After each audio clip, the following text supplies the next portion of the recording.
So, hi guys! So, karon mag-acting edition na pagka. So, ang atong word is,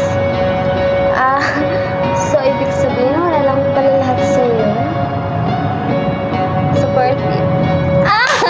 So, ibig sabihin, wala lang pala lahat sa'yo yun? Disappointed. So, ibig sabihin, wala lang pala lahat sa'yo? Sarcastic. So ibig sabihin wala lang pala lahat sa'yo yun? Angry. So ibig sabihin wala lang pala lahat sa'yo yun? Flirty. So ibig sabihin wala lang pala lahat sa'yo yun? Charis, bye-bye!